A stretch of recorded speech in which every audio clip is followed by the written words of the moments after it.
जी बिल्कुल, हमने ये भी डिसाइड किया था कि अगर एक नंबर भी कम आ जाए तो हम दोनों एक दूसरे से नहीं बोलेंगे। अपने शेड्यूल के मुताबिक ही करते थे सारा काम, और सोने का भी इंसान को रात को इतने देर से भी नहीं सोना चाहिए, जल्दी भी नहीं सोना चाहिए, तो उसी के हिसाब से हम पायनियर वर्ल्ड न्यूज़ की वीडियोस देखने के लिए हमारा चैनल सब्सक्राइब करें और बेल आइकन पर क्लिक करें ताकि आपको हमारी हर वीडियो का नोटिफिकेशन मिल सके।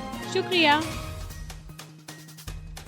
अस्सलाम वालेकुम नाज़रीन, आपका मेज़बान अलीमजीत चौधरी आपकी खिदमत में हाजिर है और आप देख रहे हैं पायनियर वर्ल्ड न्यूज़। इस वक्त मेरे साथ ये दो बच्चियां मौजूद हैं, बुशरा असलम है और हाफिज़ा हुमैरा इरफान। ये दो बच्चियां पाकिस्तान की वाहिद ऐसी बच्चियां हैं कि जो 9th क्लास की स्टूडेंट्स हैं और इन्होंने आपस में एक शर्त रखी थी कि जो भी इनमें से 505 में से एक भी नंबर कम लेगी दूसरी उससे नहीं बोलेगी। ये पाकिस्तान की वो वाहिद बच्चियां हैं जिन्होंने इस तरह की पॉजिटिव शर्त रखी थी और इस तरह की शर्त आज तक सामने नहीं आ सकी। ये दो बच्चियां जो एक ही डेस्क पे एक बेंच पे इकट्ठी बैठती हैं और इन दोनों बच्चियों ने फैसलाबाद बोर्ड से 505 में से 505 नंबर हासिल किए हैं। आज इन बच्चियों से जानने की कोशिश करेंगे कि इन्होंने ये अचीवमेंट कैसे कर ली कि 505 में से एक भी नंबर इन्होंने नहीं जाने दिया, सारे नंबर भी इन्होंने हासिल कर लिए। और ये शर्त इन्होंने क्यों रखी थी कि उन्होंने 505 में से 505 नंबर ही लेते हैं। अस्सलाम वालेकुम बेटा।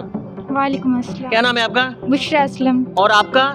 हुमैरा इरफान। अच्छा बुशरा बेटा, ये बताएं कि 505 में से 505 नंबर लेना बहुत ही मुश्किल तरीका काम था। आपने सोचा हुआ था कि आप वाकई 505 में से 505 ले लेंगी? जी बिल्कुल, हमने डिसाइड किया था कि हम लोग 505 में से 505 नंबर लेंगे। अच्छा, आप दोनों ने ये डिसाइड किया था, आपने कहा था कि मुकाबला करना है, हमने 505 में से 505 लेना है? जी बिल्कुल, हमने ये डिसाइड किया हुआ था। अच्छा, ये भी कहा जाता है कि आपने ये शर्त रखी थी कि अगर एक के नंबर भी एक भी कम आया तो आपने दूसरी से बोलना ही नहीं है। जी बिल्कुल, हमने ये भी डिसाइड किया था कि अगर एक नंबर भी कम आ जाए तो हम दोनों एक दूसरे से नहीं बोलेंगे। तो बेटा आपको तवक्को थी कि आप 505 बहुत बड़े मार्क्स हैं और शायद पहली दफ़ा ऐसा हो रहा है कि 505 में से 505 आ रहे हैं, आपको तवक्को थी कि आप ये अचीवमेंट कर लेंगी, 505 में से आप 505 मार्क्स ले लेंगी? जी बिल्कुल, हमें ये तवक्को थी क्योंकि हमारे टीचर्स ने हमारा साथ दिया, हमारे टीचर्स ने हमें मेहनत करवाई, हम पंक्चुअल हैं और इसके साथ साथ हम लोग मेहनत करते हैं, हार्ड वर्किंग है। इस वजह से हमने 505 में से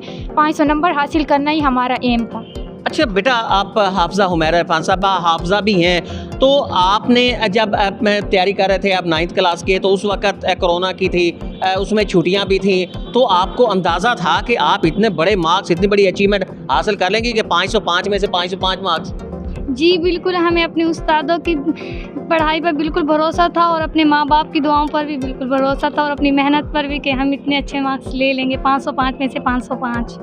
स्टडी शेड्यूल आपका क्या था? कितने घंटे आप पढ़ती थी कि जिसकी वजह से आपने इतने बड़े मार्क्स हासिल कर लिए? आमतौर पर ये कहा जाता है कि बच्चे घर जाते हैं तो उसके बाद वो बस खेलने के अंदर मसरूफ़ हो गए, दीगर एक्टिविटी की टीवी देखने लग गए वगैरह वगैरह। आपकी रूटीन क्या होती थी उसमें?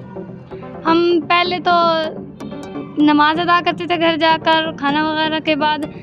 उसके बाद जो सब्जेक्ट का टेस्ट होता था पहले वो तैयार करते थे, उसके बाद सारा सब याद कर कर फिर सोते थे रात को। नमाज पंजगाना अदा करते थे? जी बिल्कुल। आम तौर पर ये कहा जाता है कि जो बच्चे इतने बड़े मार्क्स हासिल करते हैं, ये गैर मामूली अचीवमेंट होती है, वो बहुत देर लेट तक जागते हैं। आपकी रूटीन क्या होती थी? आप कब सोते थे? 9 बजे, 10 बजे, 11 बजे, 12 बजे, किस वक्त सोते थे? जिस वक्त तैयार हो जाता था सोते थे, लेकिन ना अपनी सेहत का भी ख्याल रखते थे क्योंकि ये तो इंसान का एम नहीं होता कि वो सिर्फ नंबर हासिल करे, और इसलिए हम अपने शेड्यूल के मुताबिक ही करते थे सारा काम। और सोने का भी इंसान को रात को इतने देर से भी नहीं सोना चाहिए, जल्दी भी नहीं सोना चाहिए, तो उसी के हिसाब से हम सोते थे। बुशरा, आपकी तरफ आता हूँ। अगर आपके मार्क्स 505 में से 504 आते, 503 आते या इससे भी कम आ सकते थे, तो आपने क्या करना था? आपने सोचा हुआ था कि अगर मेरा एक भी नंबर कम आया तो हम इसे चैलेंज करेंगे, हम रीचेकिंग के लिए करेंगे, आपने सोचा हुआ था ये? जी, हमने ये डिसाइड कर लिया था कि अगर हमारे एक नंबर भी कम आ गया तो हम दोनों बोलेंगे भी नहीं, और रीचेकिंग के लिए भी हमने अप्लाई कर लेना था क्योंकि हमें ये यकीन था कि हमारे 505 में से 505 ही आएंगे। ब्रेन्स एकेडमी के अंदर आप तालीम हासिल करती हैं, आपको कितना यकीन था कि जो आप पे यहाँ तवज्जो दी जा रही है उसकी वजह से 505 ही वाकई आपका मुकद्दर बनेंगे? जी, हमें ये यकीन था क्योंकि हमारे टीचर्स ने हमारा साथ दिया, उन्होंने हमें दुआओं के साथ पेपर दिलवाए और उसके बाद रिज़ल्ट का इंतज़ार किया और हमें बहुत ज़्यादा दुआएं मिली। बेटा आपको कितना यकीन था कि आप वाकई 505 लेंगी? फ़र्ज़ करें आपके मार्क्स कम भी आ सकते थे, एक तो आप लोगों की ये शर्त थी कि जो कम नंबर लेगा एक वो बोलेगा नहीं दूसरे से। आपको यकीन ऐसा लगता था कि अगर एक भी मार्क्स कम आ जाते, 2 कम आ जाते, 3 कम आ जाते, उस सूरत के अंदर आपने क्या करना था? हमने रीचेकिंग के लिए अप्लाई करना था और हमें अपने अल्लाह पाक पर पूरा भरोसा था और उस्तादों की मेहनत पर भी पूरा भरोसा था कि हमारे कम नहीं आ सकते, हमारे पूरे ही आएंगे। यानी अगर आपके मार्क्स कम आते तो आपने रीचेक करवाना था, आपको पूरा यकीन था कि आपने पूरे 505 ही लेने हैं? जी बिल्कुल, हमें पूरा यकीन था कि हमारे पूरे नंबर आएंगे। आने वाले दिन आपने 9th कर ली, अब 10th की बारी है। 10th के अंदर भी क्या सिचुएशन है? आपका यही हिसाब से अज़म है कि जिसका 1 नंबर कम आएगा वो नहीं बोलेगी दूसरे से? जी, अभी से हमने ये सोच लिया कि हमने 1100 में से 1100 नंबर ही लेने हैं। 1100 में से 1100 लेने हैं? जी बिल्कुल। गुफ्तगू सुनी आपने ज़िला झंग की मारूफ तरीन अकेडमी अहमदपुर शाल में वाक़या ब्रेन्स अकेडमी की इन 2 तालिबात की, जिन्होंने एक अहद किया था कि अगर उनमें से कोई एक बच्ची भी एक भी मार्क कम लेगी, एक भी उसका नंबर कम होगा तो दूसरी उसके साथ नहीं बोलेगी। इन्होंने ये अहद भी किया था कि वो पूरे मार्क्स लेंगी और उन्हें इतना यकीन था कि अगर उनका एक भी नंबर कम आएगा तो वो उसको चैलेंज करेंगी, वो उसे रीचेक करवाएंगी, क्योंकि उन्हें यकीन था कि उन पर जो तवज्जो जो दी जा रही है, जो कंसंट्रेशन, जो फोकस उन पर किया जा रहा है, तो वो वाकई इतने बड़े मार्क्स हासिल कर लेंगी।